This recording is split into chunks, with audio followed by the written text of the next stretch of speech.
Fundamental analysis শুরু করার আগে প্রথম প্রশ্ন হওয়া উচিত, এই কোম্পানি আসলে কি বিজনেস করে এবং কিভাবে টাকা উপার্জন করে। অনেক ইনভেস্টর শুধু শেয়ার প্রাইস, পি রেশিও, আরওই দেখে স্টককে অ্যানালাইসিস করা শুরু করে দেয়, কিন্তু এই অ্যাপ্রোচটা কিন্তু ভুল অ্যাপ্রোচ। কারণ আপনি যদি বিজনেসটাই না বোঝেন, তাহলে ফাইন্যান্সিয়াল রেশিও গুলো সঠিকভাবে আপনি ইন্টারপ্রিট করতে পারবেন না। সেই জন্য আজকের এই ভিডিওতে আমি স্টক কেনার আগে কি কি জিনিস দেখতে হয়, বিজনেসকে দেখার জন্য বা কোম্পানিকে দেখার জন্য কি বেসিক জিনিস দেখতে হয়, সেই বিষয়ের উপরে ডিটেলসে কথা বলবো এই ভিডিওতে। ভিডিও শুরু করার আগে প্রথমেই বলি, যারা এখনো পর্যন্ত আমাদের এই ইউটিউব চ্যানেলটিকে সাবস্ক্রাইব করেননি, তা সাবস্ক্রাইব করে নিন এবং সাবস্ক্রাইব করার পরে বেল আইকনটিকে অবশ্যই অন করে রাখবেন, যাতে এই ধরনের ভিডিওগুলো আপনার ফিডে প্রথমে আসে এবং সেগুলোকে দেখে শিখে বুঝে আপনি ট্রেড বা ইনভেস্টমেন্ট করতে পারেন। তো চলুন ভিডিওটা শুরু করি। প্রথমে আমরা দেখবো যে একটা কোম্পানিকে কিভাবে বুঝবেন, সেই কোম্পানিটার কি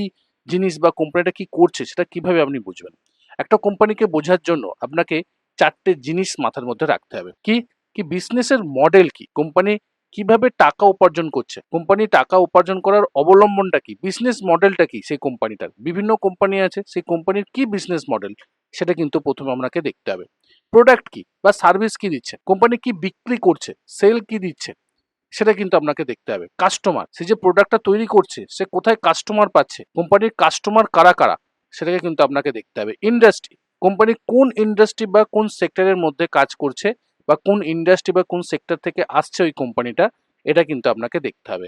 মোটামুটি আপনি যদি এই চারটে জিনিসকে দেখেন, যে কোম্পানির মডেল কি, কোম্পানির প্রোডাক্ট বা সার্ভিস কি, কোম্পানির কাস্টমার গুলো কারা এবং সেই কোম্পানি কোন ইন্ডাস্ট্রি বা কোন সেক্টর থেকে আসছে, এটাকে যদি আপনি প্রথমে আইডেন্টিফাই করেন, তাহলে কিন্তু কোম্পানিটার সম্বন্ধে আপনার একটা বেসিক আইডিয়া আসবে যে কোম্পানি কাজটা করছে কি। এবার সহজভাবে যদি বলবার চেষ্টা করি, একদম সহজভাবে, কোম্পানি কি বিক্রি করছে, কাকে বিক্রি করছে, কিভাবে বিক্রি করছে, কতটা লাভ করে, ভবিষ্যতে সেই বিজনেসের কতটা বাড়তে পারে, এই প্রশ্নগুলো যদি আপনি উত্তর পেয়ে যান, তাহলে সেই কোম্পানিটাকে কিন্তু বেসিক্যালি আপনি বুঝে যাবেন যে সেই কোম্পানিটা করছেটা কি, তার ভবিষ্যতের গ্রোথ কতটা এবং সে কতটা উঠতে পারে। বেসিক কোম্পানির ডিটেলসটা কিন্তু আপনি বুঝে যাবেন। ওকে, এবার প্রশ্ন, যে কোম্পানিকে বোঝার কি কোনো ফর্মুলা আছে? এর কোনো ফাইন্যান্সিয়াল কিন্তু রেশিও নেই, যে একটা ফাইন্যান্সিয়াল রেশিওর মাধ্যমে আমরা বুঝে যাব যে এটা ভালো বা খারাপ। বরং এই যে বিজনেস অ্যানালাইসিসের ফ্রেমওয়ার্ক, যেটা আমরা একটু আগেই করলাম 4 স্টেপে, যে বিজনেসের মডেল কি, বিজনেসের প্রোডাক্ট কি, বিজনেসের কাস্টমার এবং ইন্ডাস্ট্রি বা সেক্টর থেকে উঠে আসছে, সেটাকে যদি আমরা বুঝে যাই, তাহলে কিন্তু আমরা কোম্পানিটাকে বুঝে যাবার চেষ্টা করতে পারি বা আন্ডারস্ট্যান্ডিং হয়ে যাবে সেই কোম্পানি সম্বন্ধে। এই একসঙ্গে যদি এই জিনিসগুলোকে আমরা দেখার চেষ্টা করি, তবেই কিন্তু আমরা বেটার একটা অ্যানালাইসিস পাবো। এরপরেও যদি আমরা একটু দেখার চেষ্টা করি, গুরুত্বপূর্ণ একটা প্রশ্ন আছে, সেটা হচ্ছে রেভিনিউ। দেখুন, রেভিনিউ যদি বৃদ্ধি পায় কোনো একটা কোম্পানি, সেক্ষেত্রে কিন্তু সেই কোম্পানিটা ইন ফিউচারে একটা বেটার জায়গায় যেতে পারে। এবার রেভিনিউটা কি? রেভিনিউ হচ্ছে যে প্রাইস, সে যে বিক্রি করছে, যে প্রোডাক্টটা বিক্রি করছে তার প্রাইস এবং কত ভলিউমে বিক্রি করছে কোম্পানি, সেটাকেই হচ্ছে তার সেই জায়গাটাকেই কিন্তু আমরা রেভিনিউটা জেনারেট করতে পারি। অর্থাৎ কোম্পানির রেভিনিউ সাধারণত দুটো ভাবে বাড়তে পারে। রেভিনিউ বাড়ার দুটো পদ্ধতি আছে। কি কি পদ্ধতি আছে? যে তার দাম বাড়লে, যদি তার দাম বাড়ে, তার যদি প্রোডাক্টের দাম বাড়ায়, সেক্ষেত্রে তার রেভিনিউ বাড়তে পারে। বা বিক্রির পরিমাণ, ভলিউম যদি বেড়ে যায়, সেক্ষেত্রেও কিন্তু মানে রেভিনিউ জেনারেটটা বেশি হতে পারে। মানে আমি দামটা বাড়ালাম, আমার যা প্রোডাক্ট ছিল আগে, যে কোয়ান্টিটি বা যে ভলিউমে প্রোডাক্ট ছিল সেম ভলিউমেই প্রোডাক্ট আছে, বাট আমি আমার দামটা বাড়িয়ে দিলাম, সেক্ষেত্রে রেভিনিউ বেড়ে যাবে। আর একটা হতে পারে যে আমি আমার ভলিউমকে বাড়িয়ে দিলাম, দাম এক আছে, ভলিউমটা বেড়ে গেল, সেক্ষেত্রে কিন্তু আমার রেভিনিউ জেনারেট হতে পারে। যদি আমি উদাহরণ দিই, কোনো একটা কোম্পানি বছরে 10 লাখ প্রোডাক্ট বিক্রি করছে, রাইট? তার মানে আর যদি একটা একটা প্রোডাক্টের দাম যদি 100 টাকা হয়, রেভিনিউ কত হবে?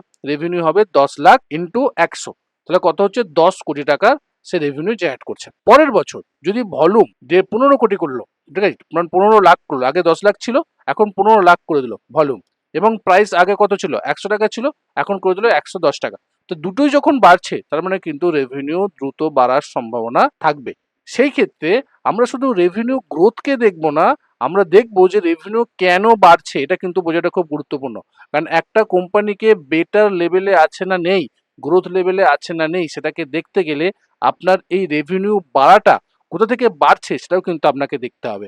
যদি দেখা যায় যে কোম্পানি ভালো কিছু করছে, ভালো নতুন প্রোডাকশন তৈরি করছে, নতুন কারখানা তৈরি করছে, নতুন দিকে তারা ইনভেস্টমেন্ট করবার চেষ্টা করছে এবং সেখান থেকে প্রোডাক্ট তৈরি করছে এবং সেখানে তারা সেল জেনারেট করছে, সেক্ষেত্রে তার রেভিনিউ বাড়ার সম্ভাবনা থাকবে। তো ভবিষ্যতে কি করছে সেটাও কিন্তু খুব গুরুত্বপূর্ণ, এবং সেখান থেকে এবং কোন কোন জায়গা থেকে সেই রেভিনিউটা আসছে, রেভিনিউটা বাড়ছে, সেটাও কিন্তু আমাদেরকে দেখতে হবে।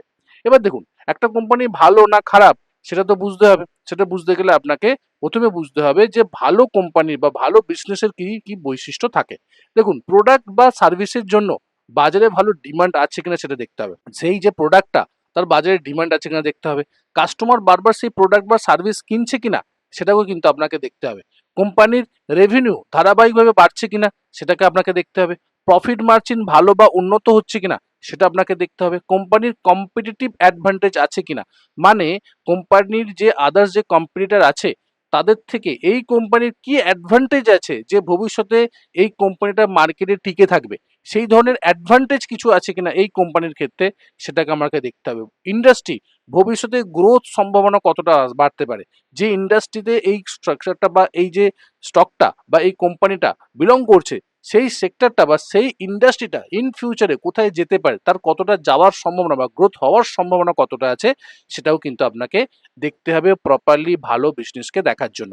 কোম্পানির ডেপ্ট, মানে আপনার ঋণ কতটা আছে, ঋণ কম আছে কিনা, নিয়ন্ত্রণে আছে কিনা সেটা দেখতে হবে। মানে কোম্পানি বারবার ধরে ঋণ নিচ্ছে এরকম ব্যাপারটা নয় তো, যে কোম্পানি একদম পরপর করে ঋণ নিচ্ছে কিন্তু কোম্পানির রেভিনিউ বাড়ছে না, সেটা দেখতে হবে। যদি কোম্পানির ঋণ কম থাকে তার মানে সেই কোম্পানিটা কিন্তু ভালো কোম্পানি এবং ভবিষ্যতে সেই কোম্পানিটা বেটার জায়গায় যেতে পারে। কোম্পানির প্রাইস বাড়লেও কাস্টমার খুব সহজে অন্য প্রোডাক্টে চলে যাচ্ছে না তো, এটা কিন্তু দেখতে হবে। ধরুন একটা জায়গায় দেখা গেল যে একটা কোম্পানির তার প্রাইসকে বাড়িয়েছে, তার প্রোডাক্টের প্রাইস বাড়িয়েছে, যখনই প্রোডাক্টের প্রাইস বাড়ালো অন্যান্য কাস্টমার অন্য অন্য কোনো প্রোডাক্টে যে কম্পিটিটিভ আছে সেই সেম প্রোডাক্ট বিক্রি করছে, সেই কোম্পানিতে চলে যাচ্ছে। এটা কি হচ্ছে, এটা কিন্তু আপনাকে দেখতে হবে প্রপারলি। এই জিনিসগুলো যদি আপনি দেখেন, এই পয়েন্টগুলোকে যদি আপনি দেখেন, সেক্ষেত্রে যদি পজিটিভ হয় সেক্ষেত্রে কিন্তু সেই বিজনেসটা বা সেই কোম্পানিটা কিন্তু ভালো কোম্পানি, ইন ফিউচারে আরো গ্রোথ লেভেলে যেতে পারে। দুর্বল বিজনেসের কিছু বৈশিষ্ট্য, দেখুন প্রোডাক্টের ডিমান্ড কমে যাবে। যদি ডিমান্ড কমে যায় তাহলে মানে বিজনেস কিন্তু দুর্বল হচ্ছে। কাস্টমার খুব সহজে কম্পিটিটরদের কাছে চলে যাচ্ছে, মানে অন্যান্য যে প্রোডাক্ট তৈরি করছে, সেম প্রোডাক্ট তৈরি করছে, সেই সমস্ত কোম্পানির কাছে চলে যাচ্ছে এই কোম্পানিকে ছেড়ে। রেভিনিউ গ্রোথ দীর্ঘদিন ধরে দুর্বল, রেভিনিউ বাড়ছেই না, তার মানে সে তার সেল ভালো হচ্ছে না বা তার প্রোডাক্ট কি বিক্রি হচ্ছে না। মার্জিন ক্রমাগত কমে যাচ্ছে, অতিরিক্ত ডেপ্ট রয়েছে, মানে ঋণ তারা বেশি করছে কোম্পানিকে বাঁচানোর জন্য। বিজনেস অত্যন্ত কম্পিটিটিভ এবং সেখানে কোনো কম্পিটিটিভ অ্যাডভান্টেজও নেই। ইন্ডাস্ট্রির গ্রোথ কমে যাচ্ছে, শুধুমাত্র আমার স্টক বা নয় বা আমার কোম্পানি না, আমার যে সেই কোম্পানিটা যে কোম্পানিতে বা যে ইন্ডাস্ট্রি থেকে উঠে আসছে বা যে সেক্টর থেকে উঠে আসছে তার গ্রোথ কমে যাচ্ছে, সেক্ষেত্রে কিন্তু সেই কোম্পানির গ্রোথ কমে যাওয়ার সম্ভাবনা থাকবে। ফিউচার গ্রোথের জন্য নতুন কোনো পরিষ্কার কোনো ড্রাইভারই নেই, কোনো পরিষ্কার কোনো লক্ষ্য নেই যে ভবিষ্যতে আমরা নতুন কোনো প্রোডাক্ট তৈরি করব, বিজনেসকে এক্সপ্যান্ড করব, সেরকম কোনো কোম্পানির উদ্দেশ্যই নেই। এই সমস্ত জিনিসগুলো কিন্তু একটা দুর্বল বিজনেসের বৈশিষ্ট্য। যখনই আপনি এই জিনিসগুলোকে দেখতে পাবেন তার মানে সেই বিজনেস দুর্বল হচ্ছে, সেটা গ্রোথ লেভেলে নাও যেতে পারে। কোন বিষয়গুলো দেখে আমি সতর্ক হব? দেখুন, রেভিনিউ বাড়ছে না, যদি দেখা যায় যে 5 বছর ধরে রেভিনিউ প্রায় একই জায়গায় আছে, তাহলে প্রশ্ন করতে হবে যে কোম্পানির গ্রোথ কোথা থেকে আসছে, গ্রোথ কোথা থেকে আসবে। যদি রেভিনিউ যদি না বাড়ে তো গ্রোথ কোথা থেকে আসবে, যদি গ্রোথ যদি না আসে তাহলে কোম্পানি উপর দিকে উঠবে না। তো যদি রেভিনিউ না বাড়ে তখন কিন্তু আমাদেরকে সতর্ক হতে হবে। রেভিনিউ বাড়ছে কিন্তু প্রফিট বাড়ছে না, হতে পারে রেভিনিউ তো বাড়ছে কিন্তু প্রফিট বাড়ছে না, প্রফিট কমে যাচ্ছে, তাহলে কি হতে পারে, তাহলে কিন্তু মার্জিন প্রেসার থাকতে পারে, কস্ট ইনক্রিজ হতে পারে বা অন্যান্য কোনো সমস্যা থাকতে পারে। তো যখনই রেভিনিউ বাড়ার সঙ্গে সঙ্গে প্রফিট বাড়বে, ভেরি গুড, ভালো কোম্পানি। রেভিনিউ বাড়ছে বাট প্রফিট কমছে, তখন কিন্তু বুঝতে হবে যে কিছু না কিছু ভেতরে সমস্যা চলছে, যেটা কোম্পানিকে গ্রোথ লেভেলে নিয়ে যেতে পারছে না। তার মানে কিছু না কিছু দুর্বল জিনিস আছে কোম্পানির মধ্যে, সেখান থেকে কিন্তু আমাদেরকে সতর্ক হতে হবে যে এই কোম্পানিটা কিছু না কিছু খারাপ কাজ করছে।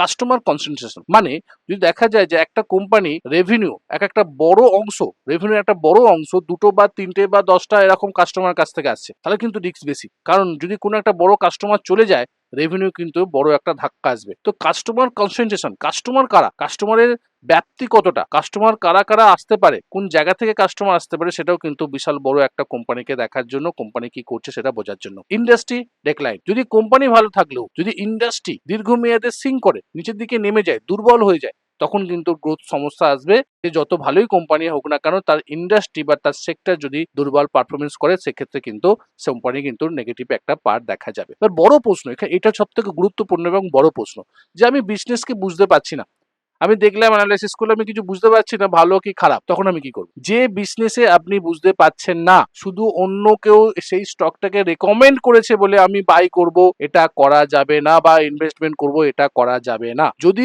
আপনি সেই কোম্পানিকে না বোঝেন, তার ডেটাকে অ্যানালাইসিস করে আপনি তার একটা সারমর্ম না বার করতে পারেন যে সেই কোম্পানিটা ভালো না খারাপ, তার পরবর্তীকে যতক্ষণ না কোম্পানি ভালো খারাপ না বিচার না করছে, ততক্ষণ পর্যন্ত কোনো ইনভেস্টমেন্ট করবেন না। কারোর টিপসে, কারোর রেকমেন্ডেশনে কখনো বাই করবেন না, কারণ কারোর টিপসে বা কারোর রেকমেন্ডেশনে কখনো বাই করে কেউ প্রফিট করতে পারে না, যতক্ষণ না পর্যন্ত আপনি নিজে না অ্যানালাইসিস করছেন। বিজনেসকে বোঝার জন্য আপনি স্টাডি করুন, বিজনেসকে বুঝুন, তার পরবর্তী ক্ষেত্রে সেখানে আপনি ইনভেস্টমেন্ট করবেন, বেটার রেজাল্ট পাবেন। এক্সাম্পল যদি আমি একটা দিই, সেটা হচ্ছে এশিয়ান পেন্ট। যদি আমি এশিয়ান পেন্টের উদাহরণ দিই, বিজনেস মডেল কি? বিজনেস মডেল এশিয়ান পেন্টের হচ্ছে পেন্টস এবং রিলেটেড প্রোডাক্ট, পেন্টের সঙ্গে রিলেটেড প্রোডাক্টের অলরেডি এরা বিক্রি করে। কোম্পানির বিজনেস শুধু ওয়াল পেন্ট না, এর মধ্যে সীমাবদ্ধ না, এর মধ্যে কিন্তু ডেকোরেটিভ আছে, ইন্ডাস্ট্রিয়াল কোটিং আছে, এর পাশাপাশি হোম ডেকোরেটর কিন্তু আছে। মানে বিভিন্ন ধরনের কাস্টমার এই কোম্পানির মধ্যে আছে। শুধুমাত্র একটা দিকে এরা ফোকাস করেনি, চারদিকে তারা কিন্তু ফোকাস করবার চেষ্টা করছে, যাতে তাদের কাস্টমারের অভাব না হয় বা তারা ভালো করে সেল জেনারেট করতে পারে। প্রোডাক্ট কি কি এরা করছে, প্রোডাক্টগুলো কি কি, কাস্টমারদের প্রয়োজন হতে পারে কি কি?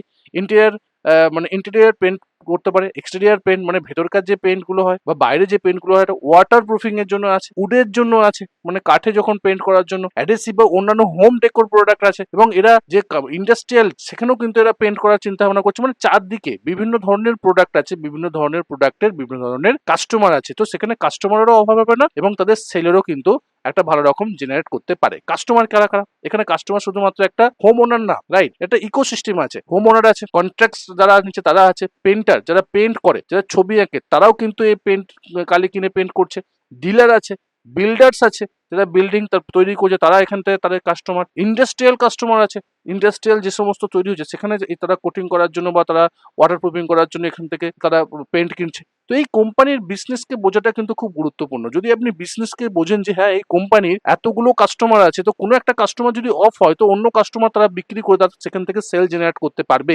ইন ফিউচারে এই কোম্পানিটা একটা গ্রোথ লেভেলে যেতে পারে। তো এইভাবে আপনাকে কিন্তু অ্যানালাইসিসটা করতে হবে।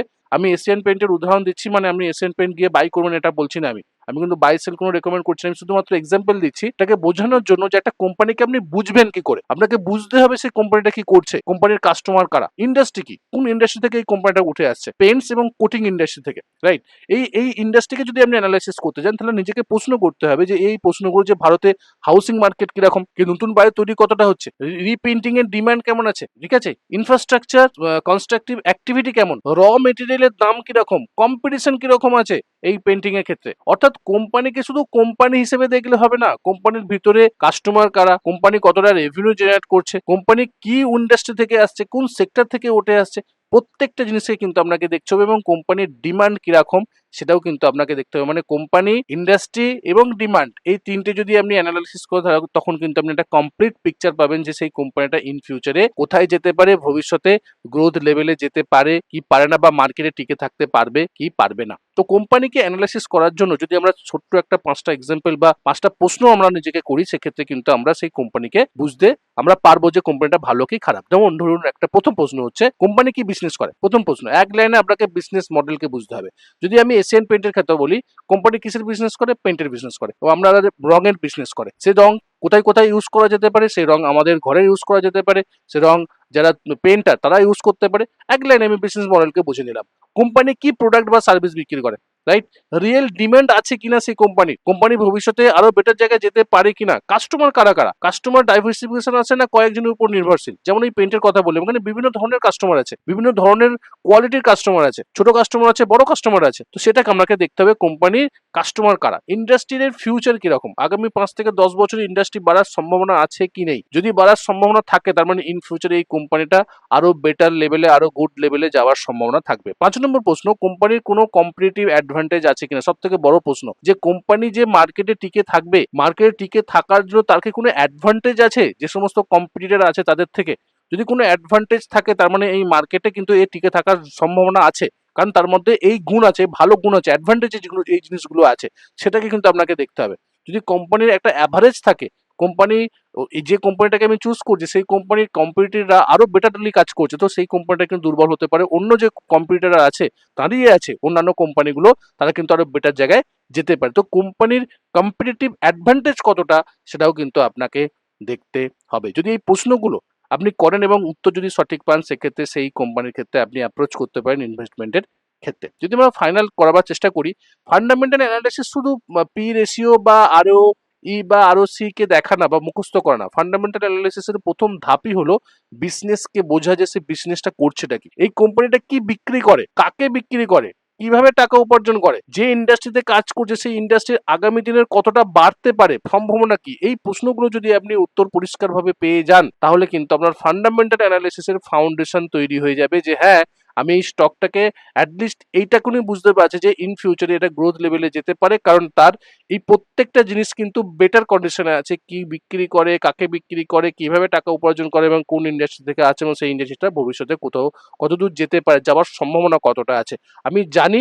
তার মানে এই কোম্পানিটা বেসিক্যালি একটা ভালো কোম্পানি হতে পারে। তার পরবর্তী ক্ষেত্রে আমরা পি রেশিও, আরও সি, আরও কি করছে, আরও ডেপথে যাব। বাট বেসিক্যালি যদি আপনি ফান্ডামেন্টাল শুরু করতে চান, তো প্রথমে আপনাকে ফাউন্ডেশনটা তৈরি করতে হবে, যে একটা কোম্পানি অ্যাকচুয়ালি কি করে, কোম্পানিটার বেসিক কি, সেটা কিন্তু আপনাকে দেখতে হবে।